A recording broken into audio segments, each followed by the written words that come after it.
My name is Brian Condon. My job is to chair the event and make sure that you get the best possible experience out of it. There is Wi-Fi, it's free. The East of England Development Agency, EDA, is concerned that the emerging picture for provision of broadband in our region shows that rural towns and communities will not be able to fulfil their potential because of delayed access or no access at all. For the private sector, communities and businesses which fall outside of the affluent urban hubs, exclusion from the growth of online services will impact on the ability to compete, the productivity of the region and overall quality of life. For the public sector, it'll hamper the ability of public sector organisations to migrate key services to lower cost online channels of delivery. EDA is working with a range of partners to encourage investment in those vital services, and you'll hear more about these initiatives later this morning. Our journey actually starts 10 years ago, and the first broadband subscriber was connected in Basildon in March 2000. That's the very first consumer broadband connection, just 10 years ago, not long ago at all. And since then, the growth has been remarkable. We now have something like 17 million. At the end of 2009, there were something like 17 million broadband subscribers throughout the UK. So it's been a tremendously rapid growth, and I think we sometimes forget how quick this process has been. And arguably, this has been a decade of innovation. If you think about some of the brands that we now take for granted and some of the things that we do that you couldn't really do without broadband, it is quite remarkable. So what's the problem? Well, really there are three problems. Problem number one is the fact that 3 million homes and businesses in Britain can't get a basic 2 megabits per second service, set in the Digital Britain report last year as being a basic service that people should have. So the Universal Service Commitment is about addressing that problem. This is a map produced by my colleague Adrian Worcester, showing across England and Wales the not spots, the areas that can't get 2 megabits per second in red, as you can see. Lots of them in this area, the east of England. Problem number two is the economics of the final third, as Lorne was alluding to a little earlier. That leaves us with a large digital divide due to the rural nature of our region. And this is sometimes called the final third by enumerate.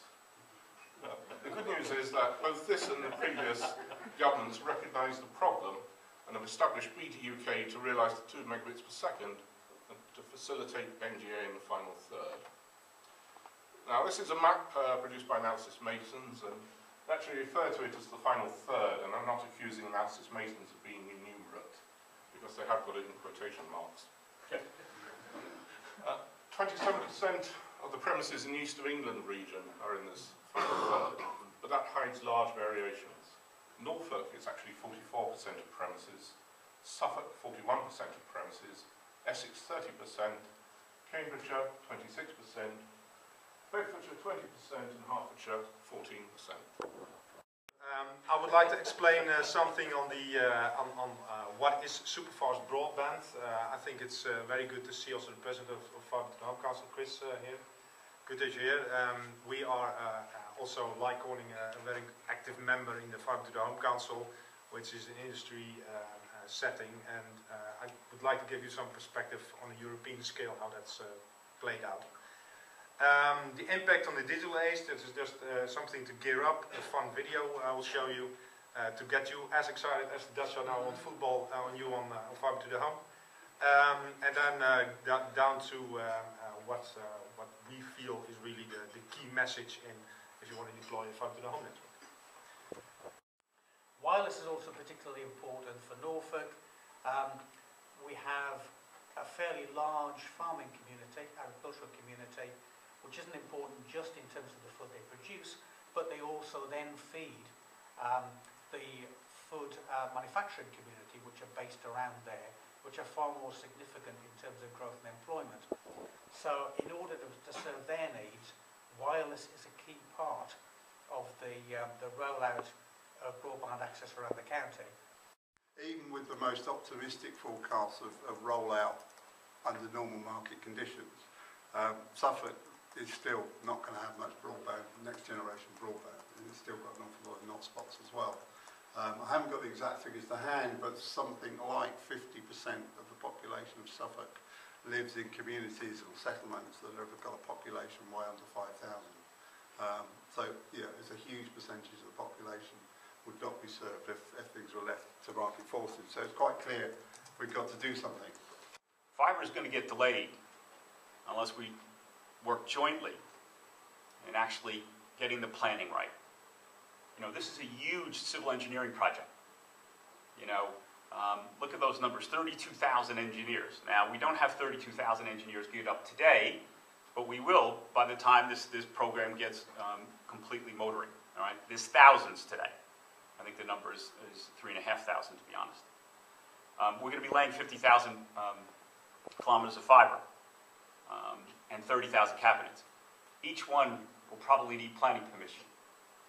All right, and so therefore we have to work together to solve that challenge and to get it right. You don't want to delay the revolution because planning was denied or wasn't done correctly. We are on course to deliver 1.5 million premises by 2010, and as I said, 2/3 premises passed by 2015.